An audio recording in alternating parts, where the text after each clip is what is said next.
a $30 minimum wage is either the ultimate lifeline for struggling workers or, well, a financial wrecking ball for the city's hotels.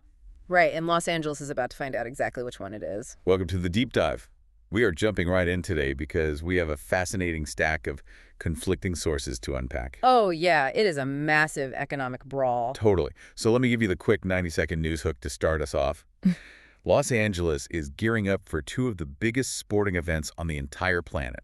They have the 2026 World Cup and the 2028 Summer Olympics coming up. Huge moneymaker. Huge. And to prepare, the city actively passed something they call the Olympic Wage ordinance. This law aggressively boosts the minimum wage for tourism workers. It hits $30 an hour by 2028. Which is, a staggering jump. Exactly. So hotel owners are basically ringing every alarm bell they have. They claim the law is already slashing jobs and destroying local businesses. Yeah, they are practically panicking. But meanwhile, labor unions are celebrating this as a massive victory. They say it protects families, and they point out that hotel CEOs make millions, while housekeepers just struggle to survive. Right, so you have these two completely clashing realities. Yes, and that is our mission today. We are going to unpack what this wage hike means for workers, for businesses, and, well, for anyone planning a trip to LA. And just a quick reminder for everyone listening, we are keeping this entirely neutral. Always. Yeah, we are just laying out the facts from both sides of the aisle. On the business side, we have industry reports from the American Hotel and Lodging Association and a group called Project Hero. And then on the labor side? On the labor side, we are looking at data from Unite Here Local 11, plus a really detailed labor-backed report from LAN. So we are just giving you the data so you can decide for yourself. Perfect. So let's get into the mechanics of this Olympic wage. Because before we understand the panic or the celebration, we need to know what this law actually demands. Yeah, the mechanics are key here. So first off, the law applies to hotels with 60 or more rooms, and it covers workers at LA airports too. Okay, so fairly large operations. Right, and it progressively raises the wage, so it does not happen all at once. It hits $25 an hour by July of 2026, and then scales up to $30 by July 2028. $30 an hour. I mean, that is a big number. Yeah. But looking at the sources, the hourly rate is actually only half the story. Exactly. There is this massive health benefit mandate attached to it. Right. By July 2026, employers must spend an extra $7.65, up to $8.35 per hour, specifically on healthcare. Wait, let me just run the math on that. Huh. So if a worker puts in a full 40-hour week, the hotel has to pay an extra $300 a week just for that person's healthcare. That is exactly right. And here's the kicker. If the employer does not spend that money on a health plan, well, that money goes directly into the worker's paycheck. Oh, wow. So it forces their hand. They cannot just buy some cheap insurance plan. They can either buy good insurance or they hand the cash straight to the employee. Exactly. But the biggest twist in the law is actually about subcontractors. Yes. This part stood out to me. Okay, let's unpack this with a real-world example. Go for it. So let's say I own an independent, family-run restaurant on the corner. I just pay the standard city minimum wage. Right, the standard rate. But if I run a restaurant inside a hotel lobby directly across the street from my first place, I suddenly have to pay the $30 Olympic wage. Yes, you do. The law specifically targets subcontractors operating on hotel property.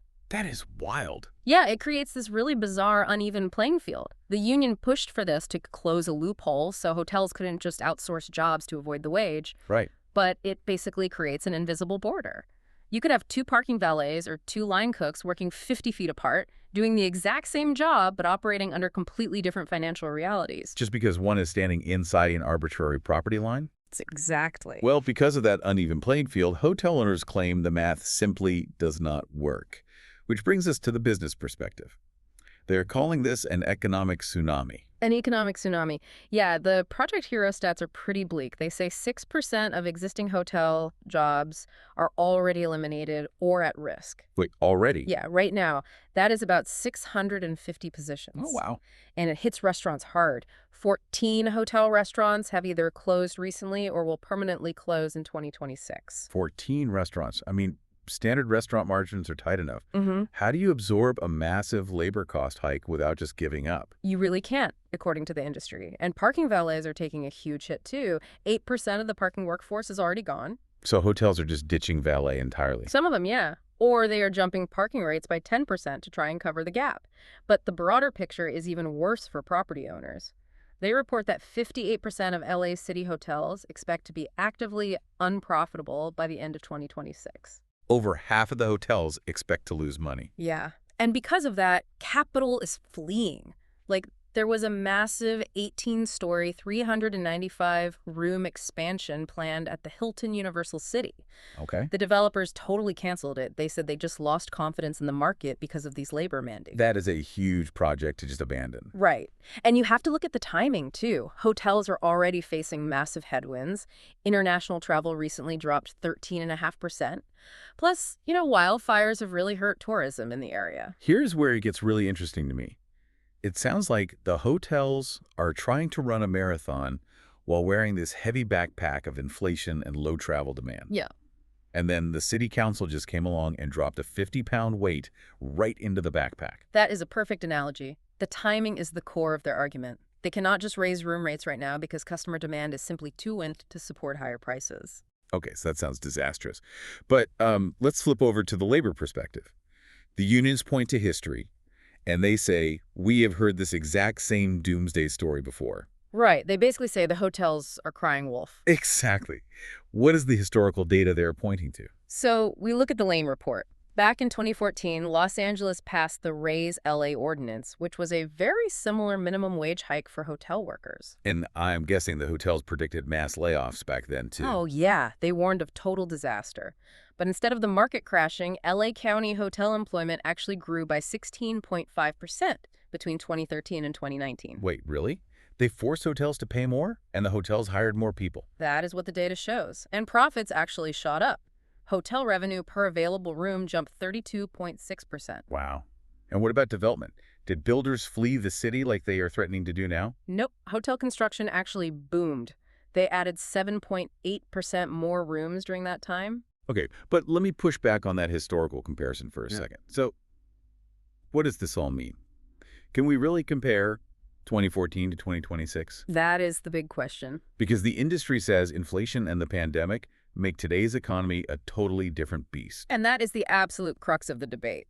Businesses argue the 2014 market was strong enough to absorb the hit, but they say the 2026 market is just too fragile. Right.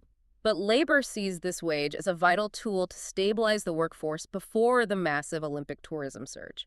Unite Here, Local 11 says this $30 wage is literally life-changing for 32,000 workers. The housekeepers, the dishwashers, Yeah. people living paycheck to paycheck. Exactly. And the union points out this extreme contrast. They note that some hotel CEOs pull in over $30 million a year. $30 million. Yeah, which is about 500 times what a housekeeper makes. They are basically saying the money is there, it is just at the top. Right. So neither side is backing down an inch. And because of that, this whole debate has escalated from the city council chambers directly to the ballot box. It is a full-on political war now. Yeah, and the fallout's going to hit your wallet if you visit LA. So how did this turn into a ballot war? Well, the airlines and hotels teamed up and funded a voter referendum to try and overturn the $30 tourism wage. They want the voters to repeal it. But the union did not just sit back. It feels like they dropped the nuclear option. Oh, they absolutely did. In retaliation, the union filed 2 new ballot initiatives. First, they proposed raising the minimum wage to $30 for everyone citywide. Wait, every single business? Every business in Los Angeles.